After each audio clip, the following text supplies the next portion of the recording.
Today we find ourselves at a burial site of the type that might have been Jesus' final resting place, if Joseph of Arimathea had not intervened. We are at Great Falls on the Maryland side. Alongside us we see the main entry road and the gatehouse beyond it, with the river and falls straight ahead and the parking lot ahead to the right. This rustic place, now mostly dead leaves, with grass and trees ready to return to light after the dormancy of winter, is a burial place. Only a few small stones peek through the leaves, marking what are probably grave sites. Only one grave has its own stone marker, now broken and sagging. There may well be remains of additional human beings here, though their number and identity remain a mystery. This little place carries the grandiloquent name of the Washington Aqueduct Cemetery, and it is listed in the National Register of Cemeteries. The land was formerly owned by a school, and prior to that was a tobacco plantation. The text on the one gravestone we see here reads as follows: "Sacred to the memory of Matthew Rayner, stone cutter of Pudsey, Yorkshire, England, died July 13, 1855, aged 25 years.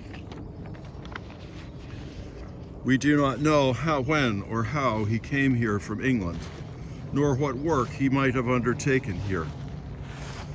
He might have worked on the Chesapeake and Ohio Canal, but work on the canal began in 1828 and was largely completed by 1850. More likely, he worked on the construction of the Washington Aqueduct, which was commissioned by Congress in 1852, with construction beginning in 1853. He died 2 years later. But why did he merit so fine a tombstone among so many dead whose graves have only a stone or no stone at all? Only God knows, it would seem.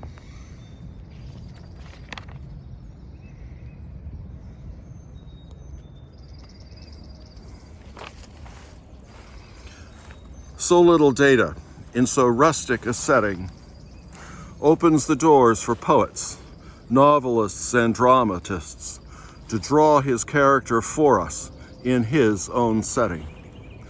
For our purposes, it is enough to allow scripture from today's readings to give us a few words and images. He grew up like a sapling before him, like a shoot from the parched earth. There was in him no stately bearing to make us look at him, nor appearance that would attract us to him. After this, Joseph of Arimathea asked Pilate if he could remove the body of Jesus, and Pilate permitted it. So he came and took his body, and bound it with burial cloths along with the spices, according to the Jewish burial custom. Now in the place where he had been crucified, there was a garden, and in the garden a new tomb, in which no one had yet been buried. So they laid Jesus there, for the tomb was close by." Catholic tradition presents us a number of stories about where Jesus went once he had died and was buried. A Saxon and medieval narrative called A Harrowing of Hell portrays him descending into hell, finding Adam and Eve, and raising them with him, holding their hands to heaven, as what St. Paul calls the first fruits of those who have fallen asleep. Other accounts claim greater scripture accuracy, claim he went to the bosom of Abraham, a place of peace, along with the other dead who had lived righteous lives. A novelist or a poet might show Jesus finding Matthew Rayner and others buried here, perhaps portraying their encounter in some other dimension, or perhaps standing where we are now. Jesus might be calling them forth to be revived and sharing the good news with them, as Jesus did with the disciples on the road to Emmaus. Whatever the truth of these possibilities, on this Good Friday, it is enough for you and for me to remain at Jesus' tomb, wherever we are today, or to remember our deceased loved ones, or to visit a nearby cemetery where we know no one. We might recall how they died and when, if we know, whether at peace or not. We might recall that they are now in eternal rest until the Lord calls. That rest, of course, might be a mode of sleep, or of consciousness, or of a mode proper to the fourth, fifth, or nth dimension that is now their home. We can be at peace too today, knowing that Jesus' suffering in his humanity, both physical and emotional, is now over, and that he is now rolling away the stone of his tomb and rising into new life.